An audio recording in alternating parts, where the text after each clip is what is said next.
शक्ति के 48 नियम, रॉबर्ट ग्रीन, बाय पुकू रीडर्स। नियम 25, खुद को नए सांचे में डालें। विचार, समाज द्वारा लादी गई भूमिकाओं को स्वीकार ना करें। एक नई पहचान बनाकर खुद को नए सांचे में डालें। अपनी एक ऐसी पहचान बनाएं जिसकी तरफ लोगों का ध्यान जाए और वे आपसे कभी न ऊबें।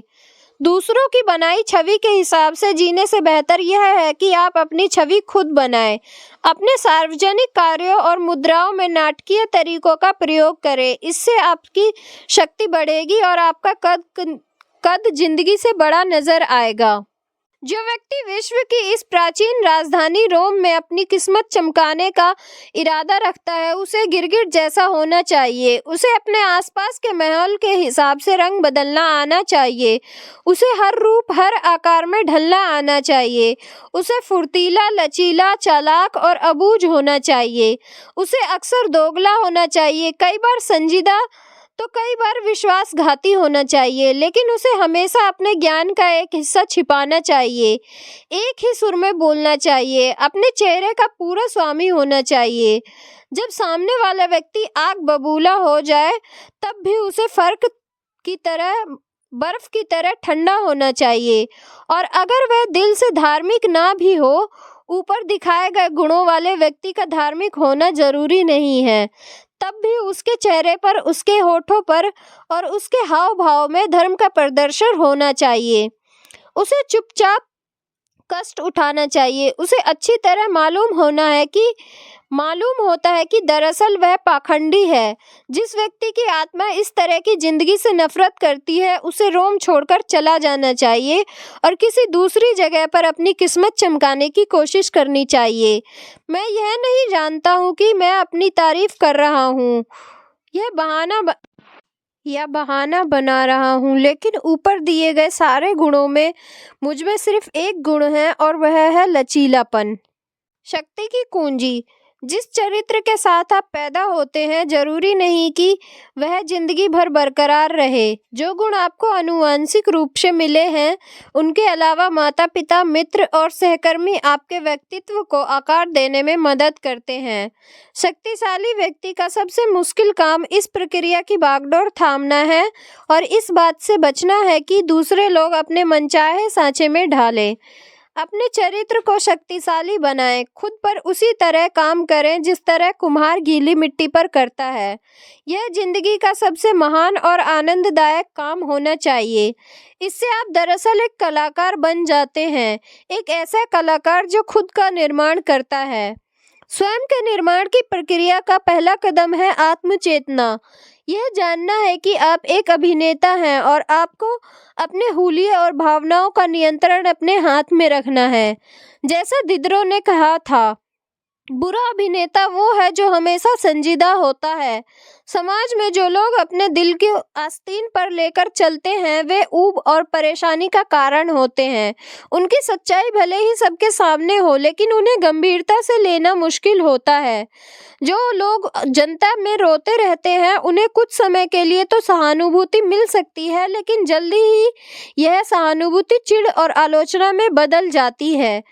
अच्छे अभिनेता खुद को ज्यादा अच्छी तरह से नियंत्रित करते हैं। वे सच्ची भावनाओं का अभिनय कर सकते हैं, इच्छानुसार आंसू बहाने और सहानुभूतिपूर्ण दिखने का नाटक कर सकते हैं। हालांकि दिल में कोई भावना ही नहीं होती है, वे अपने भाव इस तरीके से प्रकट करते हैं ताकि दूसरे प्रभावित हो। अभिनय ना करना असली दुनिया में घातक होता है। अगर कोई शासक या नेता अपनी सच्ची भावनाएं बता दे तो वह ज्यादा समय तक शासन नहीं कर सकता। इसलिए खुद पर काबू रखना सीखें। अभिनेता की तरह लचीले बने जो अपने चेहरे पर मनचाहा भाव ला सकता है। खुद को नए सांचे में डालने की प्रक्रिया का दूसरा कदम है एक यादगार चरित्र का निर्माण। एक ऐसा चरित्र जो ध्यान आकर्षित करे, जो मंच पर खड़े बाकी अभिनेताओं से अलग और ऊपर दिखे। अब्राहम लिंकन ने यही खेल खेला था। देहात से आए लिंकन जानते थे कि अमेरिका उनकी तरह के राष्ट्रपति को चुनकर खुश होगा। हालांकि कई गुण उनमें पहले से थे, लेकिन उन्होंने इनका अभिनय करके इन्हें उभारा भी था। हैट, कपड़े और दाढ़ी। उनसे पहले किसी राष्ट्रपति की दाढ़ी नहीं थी। बहरहाल अच्छे नाटक में रोचक दिखने या एक पल के अभिनय से ज्यादा की जरूरत होती है। यह नाटक लंबे समय तक चलता है। यह एक सतत चलने वाली प्रक्रिया है। लय और टाइमिंग अत्यंत महत्वपूर्ण है। नाटक की लय का एक बहुत महत्वपूर्ण तत्व है सस्पेंस। दर्शकों को अपनी सीट के कोने पर रखने की कुंजी यह है कि घटनाओं को धीमे धीमे होने दे और फिर सही समय पर उनकी गति बढ़ा दे। आप अपनी इच्छा के अनुसार गति घटा बढ़ा सकते हैं क्योंकि नियंत्रण आपके हाथ में होता है। नेपोलियन से लेकर माओ से तुंग तक सभी दिग्गज शासकों ने नाटक की टाइमिंग का प्रयोग करके जनता को हैरान किया है और उसका ध्यान भटकाया है। याद रखें, ओवर एक्टिंग का उल्टा असर होता है। इससे ध्यान तो आकर्षित होता है लेकिन महत्व नहीं मिलता है। अभिनेता रिचर्ड बर्टन ने अपने कैरियर में जल्दी ही यह जान लिया कि जब वे मंच पर पूरी तरह स्थिर खड़े रहते हैं तो वे बाकी अभिनेताओं से हटकर दिखते हैं और दर्शकों का ध्यान आकर्षित करते हैं। आप क्या करते हैं यह उतना महत्वपूर्ण नहीं है। महत्वपूर्ण तो यह है कि आप उसे कैसे करते हैं। आपकी शालीनता और सामाजिक मंच पर आपकी प्रभावशाली स्थिरता ज्यादा महत्वपूर्ण है, जबकि जरूरत से ज्यादा डायलॉग बोलना या घूमना फिरना कम महत्वपूर्ण है। अंत में समय की मांग के अनुसार भूमिका निभाना सीखें। अपने नकाब को स्थिति के अनुसार ढालें। जो चेहरा आप ओढ़ें उसे हर पल बदलने का अभ्यास करें। बिस्मार्क ने इस खेल को आदर्श तरीके से खेला था। उदारवादियों के साथ वे उदारवादी बन जाते थे और धोखेबाजों के साथ धोखेबाज।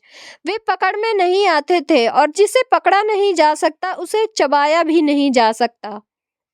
तस्वीर: ग्रीक समुद्री देवता प्रोटियस। उसकी शक्ति यह थी कि वह अपनी इच्छानुसार अपना आकार बदल सकता था। वह स्थिति के अनुसार आकार बदल लेता था। जब एगामेमनॉन के भाई मिनिलॉस ने उसे पकड़ने की कोशिश की तो प्रोटियस ने पहले शेर, फिर सांप, फिर चीते, फिर जंगली सूअर, फिर बहते पानी और अंततः पत्तेदार वृक्ष का रूप धारण कर लिया। विशेषज्ञ की राय: यह जाने कि सब लोगों के सामने विभिन्न साँचों में कैसे ढला जा सकता है। समझदार प्रोटियस बने, विद्वानों के बीच में विद्वान बने, संतों के बीच में संत।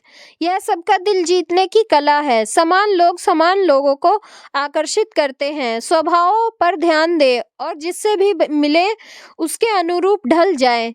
गंभीर या मजाकिया व्यक्तियों की बातों का उन्हीं के अंदाज में जवाब दे। अपने मूड को समझदारी से बदल लें।